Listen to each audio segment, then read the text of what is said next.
Well, welcome everyone to our first Beyond Business live session. And it's a live session. It's no holds barred, no editing, no posts, no production cuts and stuff like this. So The this real is the deal. real deal. So fantastic to be with you all and be talking about a topic of today, which is unlocking the power of solidarity. And as usual, I have my lovely coaches with us, Kylie Denton. How are you, Kylie? You're on Mute. mute, Colin. You're on the mute. Cheers. Going well. We're going to work out the mute in a moment. We'll get to Brahm. No, Colin's Brahm, how are you, buddy? How are I'm you, great. I'm just letting you know, Kylie, we still cannot hear you. Yeah. I know. okay. Sorry. Well, back. I am great. Don't you love lives? yeah. We're not going to cut that one out. We're rolling. And Lionel, how are you, my friend? Yeah, I'm very well, thanks, Arthur. Thanks for inviting us on to the Beyond Business live chat. It's one of the things I like is one-shot wonders. I'm a one-shot wonder with social media. So what you see is what you get. So yeah, that's right. Yeah, great. It's great to be with you. And actually, thinking about it, we've actually got every city represented here. So we've got Adelaide, we've got Melbourne, Brisbane, and Sydney. So quadruple. So look, today's topic. Look, I've been hearing a lot about the word solidarity, which is, I guess, the definition is, people uniting for a common cause, right? So as a simple term, but it's usually used in times of potentially unrest, political unrest or conflict, but taking us away from that type of scenario and application, there's certain ingredients of achieving that outcome of solidarity that we apply either intentionally or subconsciously or non-intentionally to business. And so achieving that magic ingredient of uniting your people to overcome problems for a common good is what can help businesses become better, faster, and stronger. So we're going to invite Lionel to introduce himself today and talk about his journey as a entrepreneur, come financial advisor, startup financial planning practice. He's a Spark advisor. He's also an author of a little book of retirement concepts, co-author with another gentleman by the name of Peter Graham. And so we're going to learn from Lionel today. But before I hand over, it gets in terms of how we've applied or how I've applied it, which I would like to open up is, as financial advisors, we all have the same homogenous problems that we're trying to overcome in business. And so as a licensee, my job is to collectively understand which are the most pointy of problems first and tackle those problems head on. And so by getting everyone together to work on the same problems at the same time, I have the ingredients I need to therefore overcome those problems to help my constituents move ahead, move along, rather than trying to resolve them on their own. So in that context, that solidarity approach of understanding, listening, and addressing those problems in a united effort allows me to resolve them so that my advisors don't have to do it on their own. And so that's how I've applied it in my business. But in terms of Lionel and your journey, tell us about your practice of purpose planning, its origins, why, and how it's all gone, and how you've probably used this concept of solidarity to help you achieve your goals for your business and your family. So I'm Lionel O'Mally. Thanks for having us on, Arthur. I appreciate the opportunity to come on and share my story with the wider community. My story is a little bit more interesting. I'm not originally from a big city. I'm from a small country town called Burke. So I grew up in a small country town. There was 2,000 people there. So coming from humble beginnings, really, and moving down to the big city to play rugby league, I was part of a team environment and a high team environment, playing in the under-20s competition for the Bulldogs.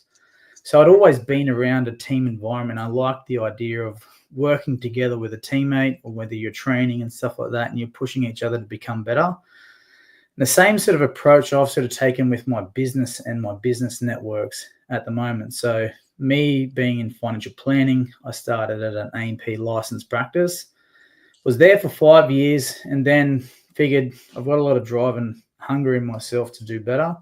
So I was like, why don't I do it better for myself and my family? So then I started my business Purpose Planning just under 4 years ago at the moment. So coming up to 4 years in September. So it's been it's been very quick. It's gone by so quickly. But yeah, I've learned along the way a lot. And my sporting background sort of wanted me to associate to a group that sort of allowed me to excel myself in business as well. So in doing that, I've started my business, but then also at the same time being connected with the Spark Advisor Group, with the guys there, the other advisors. And a lot of them are one-man bands or small businesses. And when you're in business, it gets very lonely when you're doing it on your own. So it's always better to network and speak to other advisors in the industry to sort of talk about your problems and the issues and the scenarios and stuff like that as well. So, but yeah, my business has been running for 4 years now, just under 4 years now. And it's been, I don't know, I guess successful over time. We're getting to a point where we're getting... Yeah, no, you've done really well. I still remember our initial conversations on what you want to call the business, the original logo, which I think was a sailing ship back in the day. Yeah, that's right. Yeah, I remember those conversations. You've come a long way. It's been tremendous to watch. But you are very passionate about team, and you are very passionate about working together. And look, I think those ingredients you spoke of and the origins that probably came from the sporting field, and obviously, the way you've been grown, you're brought up in Burke, and that country town togetherness, and everyone helps each other in time of need. And so that I can see the deep roots that you have, and that connection that you have, and the importance that you put on that. So, and now that it's starting to translate, because if you get that combination right, by bringing people around you, and it's also your clients, Lionel, like you're also sharing that passion and that determination and that presence. Because you go out to Burke on a regular basis, right? You're out there. Yeah, I drive out and see. Yeah, I like this Zoom stuff. For me, I can't sit down and shake someone's hand and really get to know them as well as you would be able to when you're sitting down with them in front of their kitchen table or at their office. Or so I prefer to go out and see a lot of my clients. A lot of them are out in Bathurst, Dubbo, Orange, Burke in the South Coast. So I make the effort to drive out and see them and sit down with them, because they feel important when you're doing that. And I want to make sure they feel important, and the service that you're giving is good service. So, but at the same time, you're still communicating with them, like on phone calls and Zoom and stuff like that. But my preference is face-to-face communication with a client. And they know that you've got a young family, right? So you've got 3 children now. Yeah, 3 kids and a 3 young ones under 5. Also. Pardon? All under 5 still? No, they're 3 under 7 now. So I've got 2 at school. So that's pretty mayhem. The same as running a business as well. So you're away on a road trip. Your clients obviously know a little bit about you, know about your family, know about Fallon and your kids, and so that definitely appreciate you being there in front of them, given the fact that you got such a young family, right? Yeah, 100%. And like I occasionally go out to Bathurst on a monthly basis where I'm driving out there for the day, and it's a long day. You leave at 6 and you get home at either 8 or 9 in the evening. So, but you're going out there and seeing people, and you're actually, when you sit in front of people, you actually get more work out of them. You get more work out of your clients. You get a better relationship, and they know that you're going to go the extra distance for them, and it's easier for them to refer you to other people as well. So the referral process in that as well, it's a lot of high touch, but at the same time, it's a lot more meaningful conversations. And most of the times now with our meetings, it's all about the lifestyle conversations that we're having with people. The financial aspect is covering maybe 15, 20% of the overall conversation. So when you're doing that compared to doing that over Zoom, the Zoom connection is like, g'day, hi, how you going? Icebreaker, get straight into it, finish and you're off. And it's sort of not, they're not building a relationship, and that's what we're in. We're in the relationship business. Totally. And do you think that, and sorry, I'm taking all the questions here, but it's quite interesting. The fact that your clients know that you've gone to, that level, the fact that many are probably doing it a little bit differently, and not to say it's wrong or right, but the fact you're doing it this way. That's just my preference. And the fact that you're spending time away from a young family, in actual fact, they probably have gathered and united around you. Yeah, they do. Their first questions are always about my family. How are your family going? If it's later in the day and they're like, "Oh, we don't want to keep you up. We don't want to hold you away from your family," and that's nice of them to think about my family like that. It's very nice. Totally. I'm going to take a back seat. I'm going to hand over to Kylie and Brian. Kylie, go ahead. Oh, your mic's not working again. Sorry. I'll next fortnight I'll have it right. I'll have it sorted. We'll get there. The whole time. You should put like a little mute sign across a Beyond Business mic up there. I know, yeah, maybe we should for next week. For me, I just want to define what you really mean by unlocking the power of solidarity, just for the audience, because I think I see it as two different parts, but I'm really keen for how you're defining this for the audience, and then I can add whatever I feel might be. Yeah, my definition is sort of like I'm part of a wider advisor group as part of Spark, but also part of a wider worldwide group called MDRT, or $1 Million Roundtable. Yep. The solidarity piece of that is everyone's trying to help each other out, and it's more of a commitment to support each other along the way. Whereas when you're running your own business and you're doing it your own way, you've only got one viewpoint. Where if you've got a multiple of many viewpoints and experience and experience in the industry, you're gaining all that knowledge from the wider group. So there's commitment and mutual support throughout the whole group, which allows you to elevate your game so much quicker because you're learning more from others that have done it, been there and done it from you. So it's more of a cooperation among individuals helping each other out. Yeah, I love it. I think, and again, I see it in different businesses that I work with, as well as what we do within our business, even though I'm not the only person in my business, is you can do this through partnerships, where we see businesses partnering with other businesses so that they can work together and add value, broader value to their clients. I see it in mastermind groups. I've been in mastermind groups for a long time, years and years, probably maybe 8 years. And that gives me that broader understanding of, that's working in that industry. How can I apply it into this industry as well? And I think it's so important for businesses, not even if you are a small business, but just to make sure you're keeping abreast of what's going on. So I think it is critically important, Lionel. How have you seen other businesses do that when maybe not with the $1 Million Roundtable? So what kind of ideas have you got for other people to do? Yeah, like you bring it back to a smaller scale into your industry area.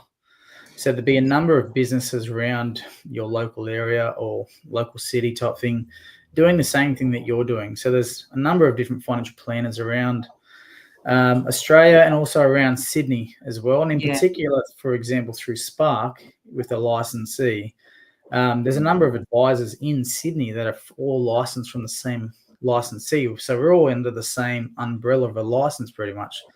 So what generally would do would we'd catch up in person through our whole day session of sitting around a boardroom talking about all of our wins, all of our processes, out of our scenarios, what we're doing in the market.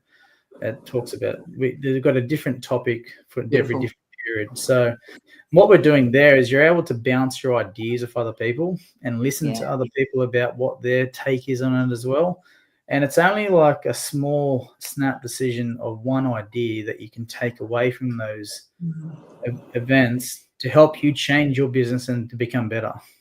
Yeah, I love it. Yeah. And is that monthly? Do you do something like that monthly? Because I think we'll do it's more of a quarterly basis.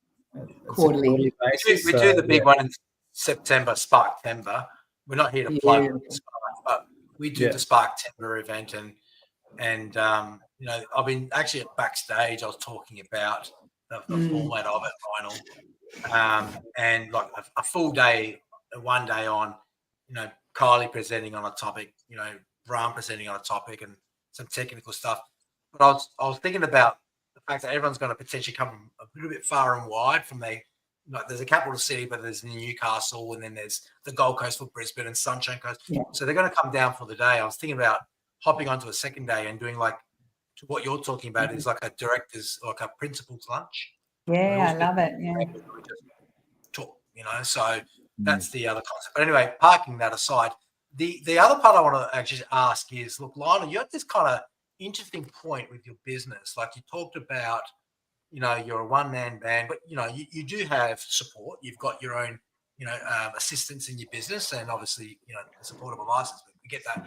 But, you're going to grow your team, because then that same concept of having the team on the same, I guess, unity is really important, right? If you want to achieve, your next level of, I guess, growth. Is that on the horizon for you in purpose planning? Yeah, it's something that I think about a lot lately.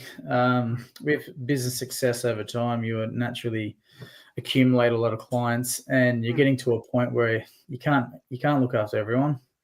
So I think in financial planning, you either got to think of yourself as either a business manager, like managing people, or you're an advisor that's sitting down with the people doing the advice work and holding their relationship manager. So I'm sort of trying to come to grips which way I go with it. I'd like to clone myself, but at the same time, I keep myself as like the rock star advisor, and more about have support around me to give a good service. So it doesn't always equal the same takeaway. Like the step up costs can always, absorb the benefit, and the small business, running a small business is costly, and when you're bringing on another full-time professional head count, it's a lot of costs that you got to invest into as well. I'd rather train someone over time and give them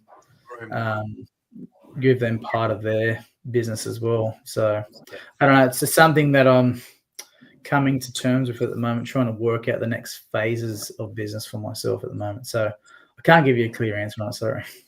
Yeah, that's get the preliminary. But from Bram's point as well, like I'm kind of thinking as well, like there's probably times where we haven't got it right in terms of trying to gather people to be on, the same, I guess, page on the bus, and it comes down to agendas, right? Like everyone's got an agenda, and so I guess behind the solidarity concept, there's an agenda, isn't it? Like, so I get that you all want us to do this, but in the back of everyone's mind, particularly skeptics, what's the agenda?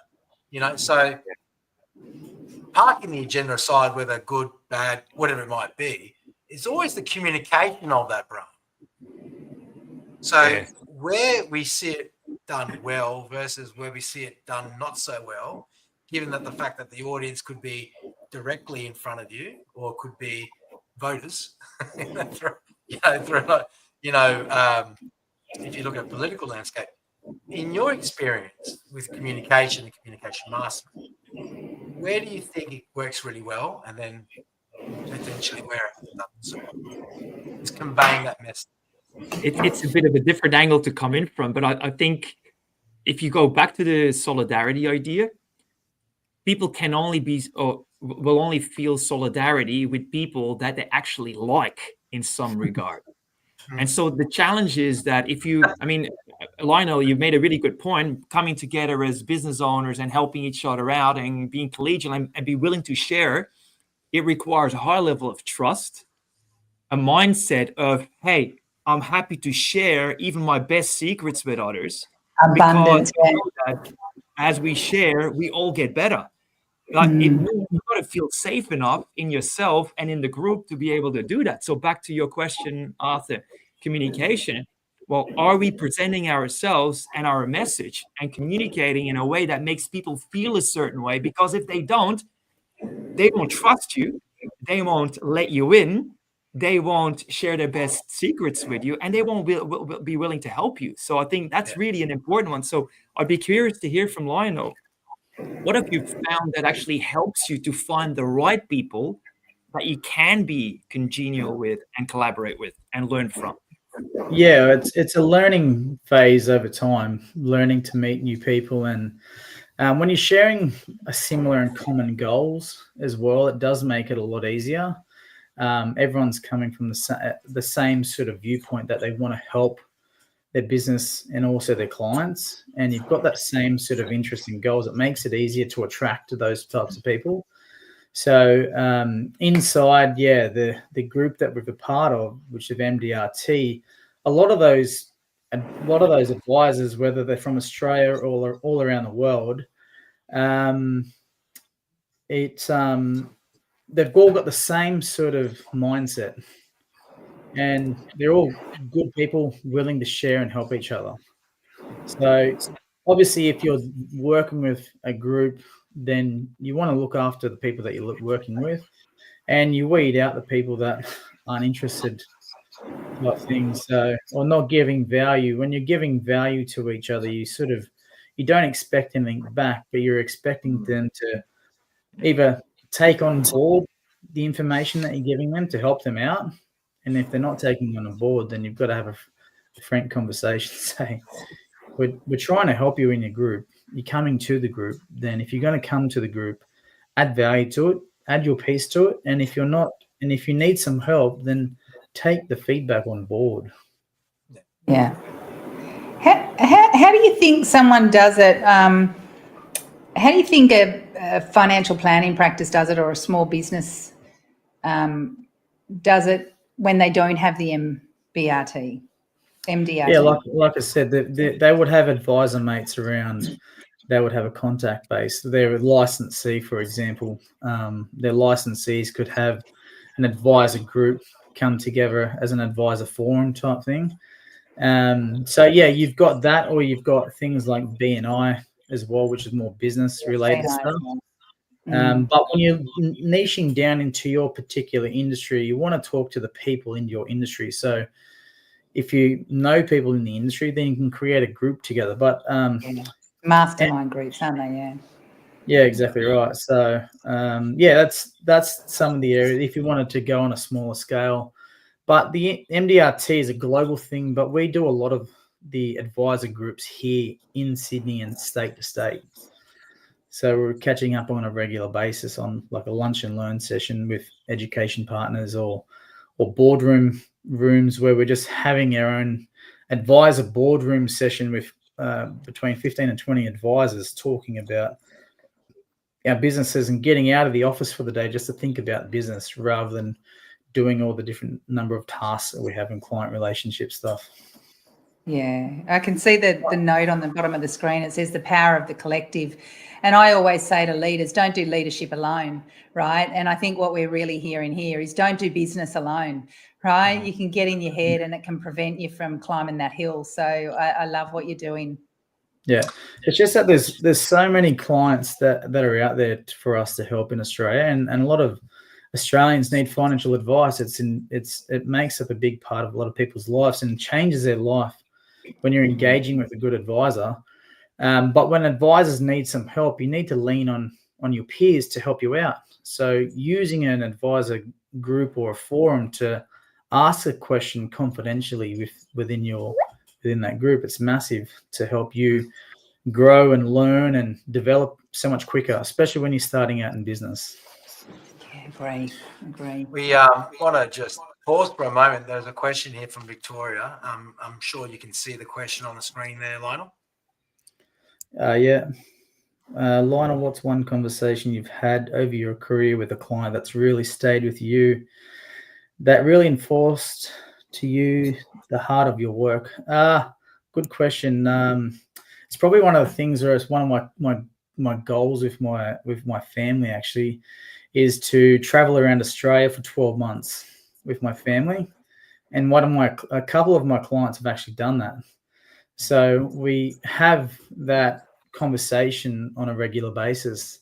It started with how their trip went, and And starting a small family, I always wanted to give good experiences to kids, and you can do that by traveling around Australia. And when they're outdoors, off iPads and all that sort of stuff, or off screen time, they can develop a lot quicker and give them better unique experiences. So the first conversation was talking about their kids' experience and how it changed their life and what their kids talked about over time. And now it's about, well, when are you going to do it? What caravan are you going to buy, and what vehicle are you going to set up, and where are you going to go? So I'll meet you there. Yeah. Yeah, that's the conversation with the client that's really changed my sort of not career, but I've always wanted to do it, but sort of helped me understand the different pieces of putting that whole goal together. And now talking about it and then planning to do it in the next 4 years. Good on you, man. Hey, Arthur, this is a great idea that Lionel is giving you here, mate. Why don't you create the Spark camper van that can then move from one advisor to another, and they can all do their little road trip? I think that would be a great idea. It would work if my advisors, most of my advisors probably think camping's like in a 5-star cabin. So I don't think it's going to work. Glamping. Hey, Lionel, can I just say that I love your name, Purpose Planning. What a great name for the business that you're in, and coming in with that spirit of solidarity. So good on you, man. Yeah, no, thanks for that. I appreciate it. We only have a couple of minutes left. I did want to look. I always like to tackle the tough questions, and so we've talked about when it goes well. You know, we get all that. Has there been a time where you felt that despite your best efforts, Lionel, it hasn't gone to plan? Like this whole 100%. What do you take away from that? Yeah, in the early days when you start out in business, especially in that sort of 6 to 12 month period where you've got the highs of starting business and the pressure of bringing on new clients, and after 6 months goes by, then you sort of you're guessing and where your next client's going to come through, like things. So I tried to become quite creative with that and make sure I kept open my referral networks and was speaking to a lot of people, and really bettered down my referral networks to try and make sure I'm tapping on all those opportunities wherever it could come from. So yeah, like the quieter periods of time when was like a darker period of time because you didn't know where you, and now you're at the start of the business and your family's relying on you, and you've got to come through with the goods. So, but I think what you got to do is just trust in the process, trust in your ability, and trust in your network as well. Your network is as good as you are able to go and harness it pretty much and talk to the right people. If you're not out there speaking to people, then you're not going to have a network. A network of people that refer you business mutually, but also a network like the advisor group to help you when you're down.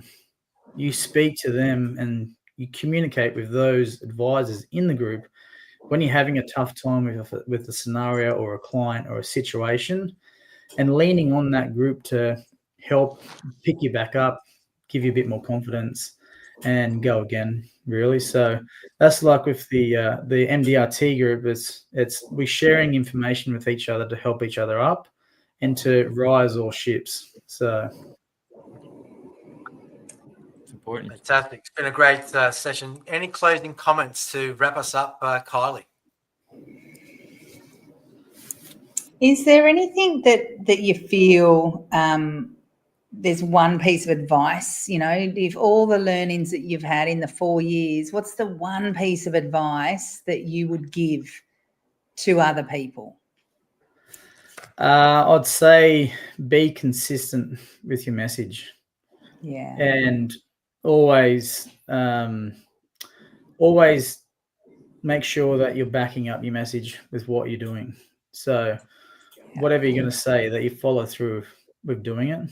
And always be consistent with your message and consistent with it, and be consistent with your message and have your own integrity throughout all your types of dealings, whether you're dealing with a small client, a large client, any type of business referral partner, because at the end of the day, the people are going to buy you with what you're doing. they're not going to usually buy a brand in the financial planning side of it. They buy you as a person.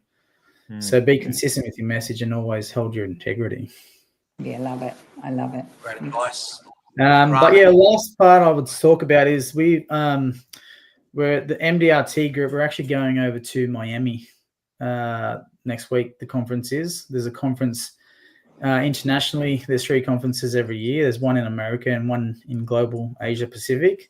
But the one next week is in Miami. So there's about 50 of us going over to Miami this week. I'm flying out on Thursday, and a number of guys are going from Sydney, Melbourne, South Australia, and Queensland. And we created this, me and another advisor, when we were in Vancouver last year at the last year's annual meeting. All of the other members that go to it from around other countries all create their own like little merchandise with jackets and shirts and stuff like that with MDRT all over it. So we thought of what's going to unify us as Aussies to stand out as Aussies over there as a unifying symbol. So both myself and I and Simran, Dylan from Spark, as well as another advisor, we created the baggy green. So it's a baggy green MDRT hat. So we're going to wear that over in it's a symbol of solidarity. You're going to get Tubby Taylor to come and present. That's our symbol of solidarity at the call. So the MDRT group, it's we look at it at like the Olympics of advice. So all the best of the best advisors go over to the annual meeting every year, and yeah, we're going to be able to showcase the MDRT baggy green. So fantastic. Well done. I love the symbolism there. It's a great way to finish up. We're pretty much out of time. Sorry, Bram, I was going to come around to you, but okay, all good. Wrap it up. But just as a funny one, the last time I was in Miami, I was at the at WrestleMania in 2012 with about 50 or 60 other thousand wrestling fans watching The Rock and John Cena go at it. Yeah, wow. It was a great experience. Right, guys. Well, thanks for having us. Yeah, I appreciate it. You having us on. Fantastic. Safe travels on Thursday. Thank you for fitting us into your busy schedule until leaving on Thursday. Fantastic to have you on the show. Fantastic to have you as part of the group. Fantastic to get to know you over this time and call you a friend. And fantastic to see you achieve the things that you've done in the way that you've done it and bringing people together. I think it's a fantastic contribution, not only to them individually, but to the industry, if not profession, of financial advice. So congratulations and keep it going. Kylie and Bram, as always, thank you very much. And we'll see everyone else in a fortnight's time. Thank you. Cheers, guys. Take care. Everyone. Thank you. Bye. Bye.